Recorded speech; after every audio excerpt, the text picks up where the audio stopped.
Moisés Bates Aguilar es consejero presidente del IEPAC. Bienvenido, buenos días, ¿cómo estás? Pues muy bien, gracias José Luis, Flor, Buenos Juan Pablo. días. Buenos días. Tiempos difíciles por los que atraviesa la democracia, ¿no? Pues tiempos difíciles, creo que es evidente para toda la sociedad mexicana que pues hay un amplio debate en cuanto al tema de la reforma electoral y pues también, ¿por qué no decirlo?, al tema de la existencia del Instituto Nacional Electoral y por supuesto de los institutos electorales de los estados. Hay esa tentación por intervenir. ¿Por qué, Moisés? Pues mire, yo creo que hay un amplio debate de la reforma. Nosotros desde el Instituto Electoral del Estado, pues somos muy respetuosos del Poder Legislativo, sabedores de que ellos tienen las facultades legales para hacer las reformas que a su juicio consideren necesario.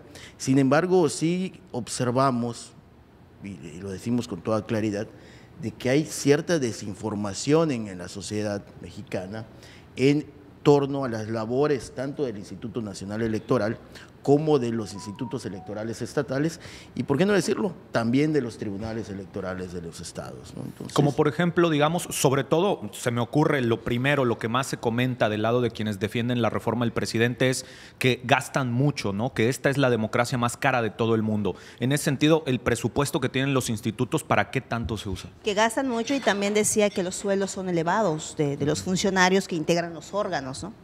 Pues mira, creo que la propia historia de México ha demostrado cómo se ha ido construyendo nuestra democracia. Y si es verdad que se dice que los órganos gastan mucho, y yo te pondría un ejemplo en el caso de las boletas electorales. Obviamente son materiales con enormes candados de seguridad, de efecto que no puedan ser duplicados. Lo mismo ocurre con las actas. Todo nuestro material electoral prácticamente es blindado y eso genera obviamente un gasto que no se vería reflejado en una hoja de papel normal.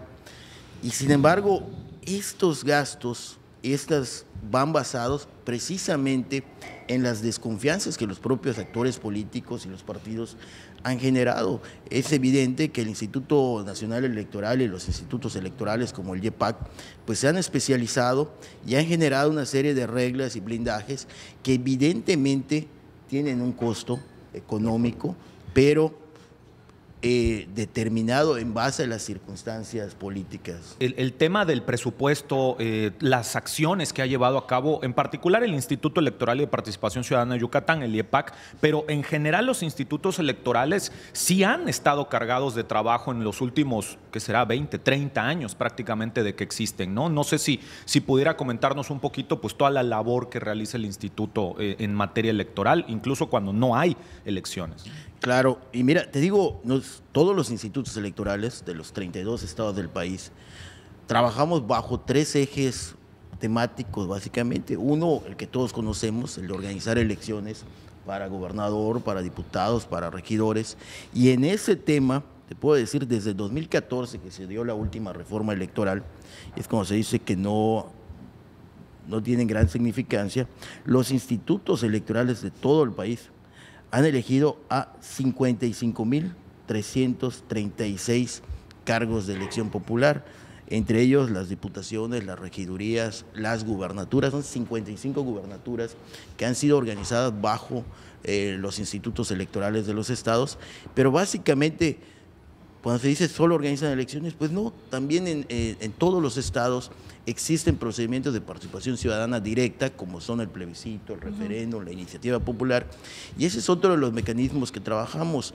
Hoy por hoy en Yucatán incluso estamos convocando a los 106 ayuntamientos, al Poder Ejecutivo, al Poder Legislativo, a efecto de que nos manden sus obras y su agenda legislativa, a efecto de poder dársela a conocer a la ciudadanía y si ellos están interesados en promover una consulta popular de si una obra se lleva a cabo o no, pues el IEPAC está como garante de esta organización. Y hay un tercer eje que es, el que muchas veces menos se ve, pero que resulta de gran importancia, que es el de la formación ciudadana y la educación cívica.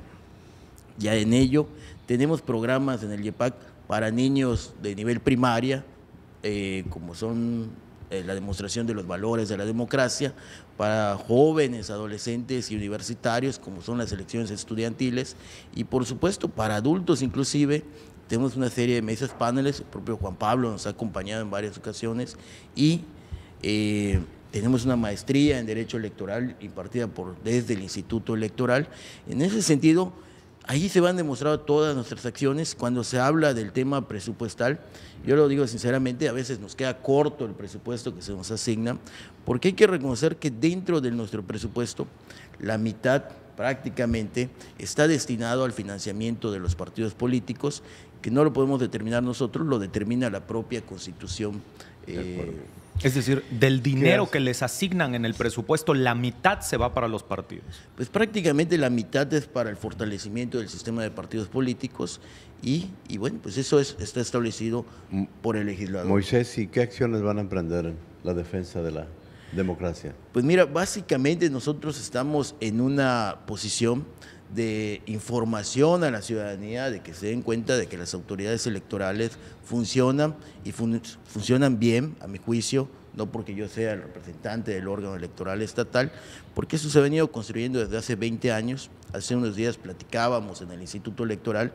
Yo cuando entro al Instituto Electoral fue precisamente en una situación caótica, fue en el 2000 que se estaba dando un conflicto electoral en Yucatán, que era el famoso desacato, ¿no? Sí. Precisamente donde autoridades desde el Poder Ejecutivo y el Poder Legislativo pretendían imponer un consejo electoral, en teoría a modo sí. Y tuvo que intervenir un tribunal federal para resolver esta situación.